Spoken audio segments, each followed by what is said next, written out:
welcome po sa ating favorite segment na SSS Boss Believe Kami Sa'yo.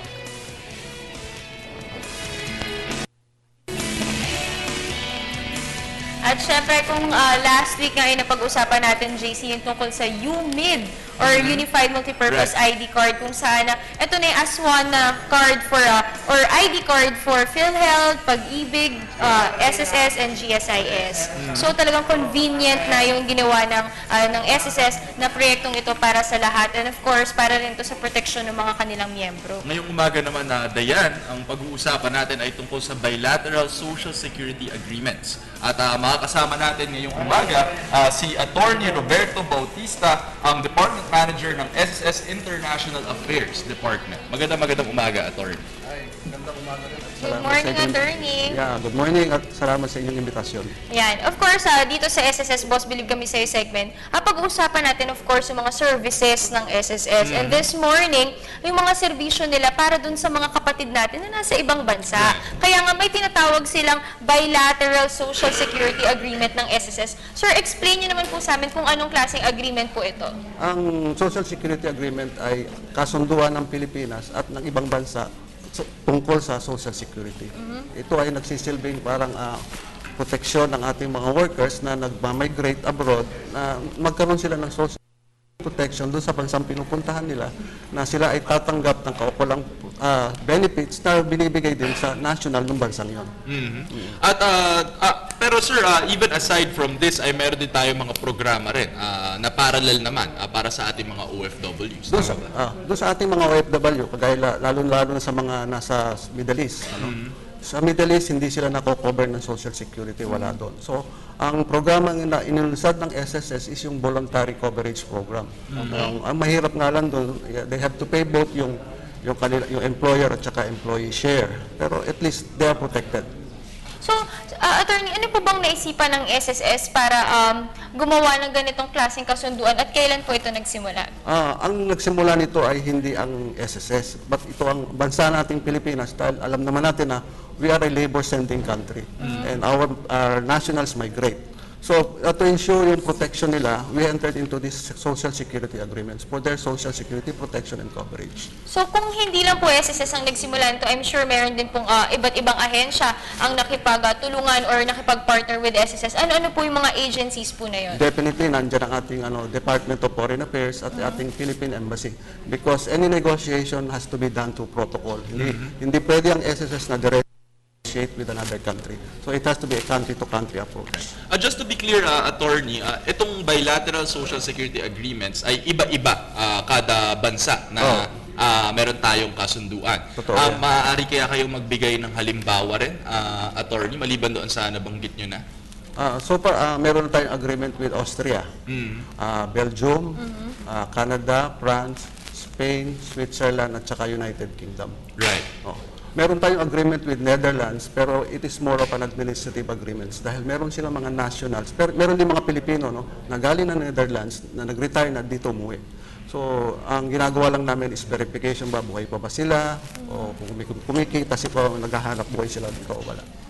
Okay, at kunyari, attorney, kapag sa Netherlands nga kayo nagkatrabaho, saan merong administrative agreement, ano yung lalamanin ng Social Security protection nyo? It is not a full-blown, yung sa Netherlands. What is a full-blown is yung na-mention ko about yung sa mga other countries. Alright. Under that agreement, there are 4 salient features. One is yung equal protection. Meaning na yung ating Filipino worker na pagka nagpunta ron at nagtrabaho doon, he will receive the same benefits and entitlement as given to that national of that country. Then we have this export of benefit. Meaning na yung Pilipino, kung umuwi man dito at gusto mag-claim ng benefit doon, we will ask him to complete the claim form, then forward to the other country, and that other country will process that claim. Hindi na siya kailangan pumunta pa ron, dito na lang siya. And vice versa, that will happen. So talagang napakaganda yung programang ito na serbisyo ng SSS at ng iba pang ahensya sa ibang mga kapatid natin sa ibang bansa dahil equal protection ang kanilang isinusulong kung saan, kunyari JC, ang intindi ko ay kunyari umuwi ka na, nakatira ka sa abroad and uwi ka na dito sa Philippines pero may mga benefits ka pa na maaaring i-claim sa ibang bansa, maaaring tumulong ang SSS sa pag-claim ng mga benefits na nasa ibang bansa. Tama po ba? Tama yun. Kami ang tumatayong liaison agency. Kami nakikipag-coordinate with the other Social Security institutions constitution of other country. So dun sa mga bansa po na nabanggit natin kanina, ano po yung mga proseso o yung mga tinitingnan nyo pong mga requirements siguro para po makipag-partner sa isang bansa? Ang importante dyan is yung tinitingnan natin kung gaano karami yung ating mga Pilipino doon sa ibang bansa. We get our statistics from DFA, yung number of permanent at saka yung temporary residents ng other country.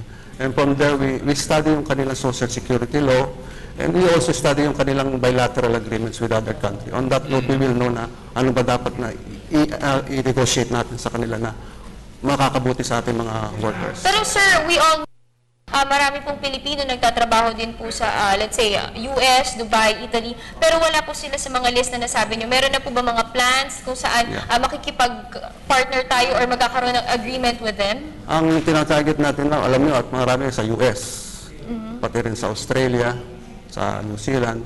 And right now, what we're negotiating with is yung sa Germany at saka sa Japan, because as you know na inopen nila para sa ating medical workers. So right now with Japan, we will be on our fifth negotiation, medyo matagal. Medyo matagal pala siya, JC. Pero Germany, hopefully by January we will complete the negotiation. Actually, attorney, ano nga ba yung mga difficulties na madalas ninyong kinakaharap sa pag-strike ng deal with these countries? Yes, kasi di ba, as I earlier stated na we are the sending country. Right. Ikukumpara mo yung number ng tao, yung nationals nila na pumunta rito sa bansa, mas kokonti So yun ang medyo nag-iisip sila na whether to negotiate. Parang lugi sila. Lugi sila. Definitely. But still, our hope is na eventually they will agree because that is the trend Kasi ang social security is, walang boundary yan If you go abroad, you should be covered with social security. Wherever you go. Sir, once approved po yung any agreement with another nagkakaroon po ba ng matagal po ba yung proseso ng pag-aantay once para po maipatupad or ma-implement na po dito sa bansa natin yung agreement? Kasi after the signing, it goes to a legal process. It goes to our president for ratification, that is under the Constitution. And after that, it goes to the Senate for concurrence. The same procedure is followed with the other country. So para siyang treaty. Yeah, it's a treaty. Attorney. Yeah, basically it's a treaty. And attorney, meron din tayong konsepto ng totalization na tinatawag. Tungkol saan naman ito, attorney? Okay. And diba, muna natin sa SSS, under our law, you need 120 months contribution or equivalent to 10 years. Now, supposing on the 5th year, gusto ko, punta na ako ng Canada. Trabaho na ako doon, lipat na ako. So he works in Canada. Now he reaches age 60. So under the SSS law, kung walang agreement yan, ang makukuha lang niya is only lump sum, equivalent to the 5 years. Pero kung sa Canada na nag-work siya, let's say, for another 5 years or another, we will ask from Canada, nakapag-contribute ba siya dyan ng 5 years? So that would total to 120. So we will process the claim and we will only pay on a prorated basis, meaning equivalent lang to the 6 years niya dito na nag-work siya. Prorated siya. And sa Canada, if he meets the kukulang din doon, we will send yung kanyang contribution dito, and then Canada will also totalize, and kung mag-add that, entitled to be a pension. Ayan, so nalaman na nga natin yung kagandahan ng bilateral agreement. Pero sir, paano naman yung pagka-claim na po ng mga benefits claim? Kamusta naman po yung proseso, yung sa pagpa-file po? Ang proseso is very convenient, kasi meron ng mga liaison agencies. Nandito kami sa Pilipinas at yung counterpart nandun. So yung claimant has only to go to the agency, fill up a form, and that agency will forward it to us. Vice versa, pupunta sa SS yung claimant, we will forward it to the other country. Minsan po ba may mga nagiging problema sa pagka-claim po ng benefit? Wala naman mismo. Okay, actually, Dayan, talagang napakagandang effort nito on the part of SSS para siguraduhin na yung mga OFWs natin na talagang malaki ang kontribusyon sa ekonomiya ay makaka-receive ng akmang benefits para sa kanila. So, ika nga nila equal protection and equal benefits. Pareho yan. Tanong naman natin, ano po ba yung mga, siguro rundown lang ng mga benefits na maaari po nilang makuha, lingid po sa kaalaman ng mga viewers natin na nanonood ngayon? Usually, it's mga long-term benefits ito Yung retirement, disability, or survivors. Kung mamatay man yung membro, at least yung pamilya niya hindi naman kawawa, magkakaroon sila ng pension. Provided na yung membro meets yung qualifying periods for benefit. Okay. Actually, attorney, maitanong ko lang din, Wondering about this as well. Paano kapag kunyari naging citizen na nung bansang yon, nag-apply dapat dito sa under the bilateral social security agreement? Ano ang mangyayari? Under sa SSS law, once a member, always a member. All right. So, kung magpalit ka man ng nationality, hindi problema. It's a concern. If kung nasa abroad ka na, even you're a US national, pwede mo pa rin ituloy yung membership. Hanggang mag-qualify ko to benefit. We will pay you the benefit once you qualify. Sir, may nangyari na po bang nakipag-negotiate kayo or nakipag-partner sa ibang bansa pero nag-no po sila? Bukod po sa sinabi nyo kaninang rason, ano pa po ba yung mga ibang reasons na kanilang sinasabi or sinestate? Minsan, they are stating that there is no need for an agreement because we do export yung kanilang mga social security. There are other countries na they're claiming that they are still negotiating with other countries and we cannot fit into their schedule. So, sir, so far ngayon po, meron po tayong any undergoing negotiations sa ibang bansa po? Kagaya na sinabi ko kanina, we have one with Japan Japan. and Germany. Hopefully, we will be able to finish it by next year. Hopefully talaga ang Japan kasi JC apparently ika-fifth meeting na nga ng SSS with Japan. So yung sa Germany, kamusta po? May any updates po ba tayo? Hopefully, Germany, we will come January, we will be having our second negotiation. By that time, hopefully, we can already sign the agreement. So I guess, kailangan na lang natin siguro tanungin, do you have any plans po na mas paigtingin pa or mas pagandahin pa po ang bilateral social security? Under the present administration ni SS President and CEO Emilio De Quiros and our Senior Vice President Judy Francis C., we're trying to push not only yung establishment ng bilateral agreements, kasi two-pronged yung approach namin. Yung bilateral agreements and the other one is yung establishment ng foreign offices natin.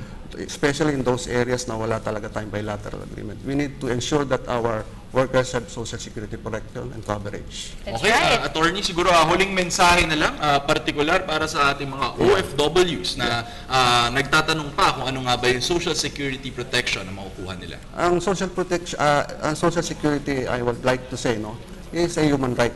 Nandun yan sa United Nations Declaration on Human Rights. It is a basic right of every worker, regardless ng iyong race, color, religion, or nationality. So, importante na meron kang social security. It is for, not only for your protection, but as that of your members of your family. Okay, Thank you so maraming salamat, much. attorney. At yan po si Attorney Roberto Bautista, ang Department Manager ng International Affairs Department ng SSS. Thank you.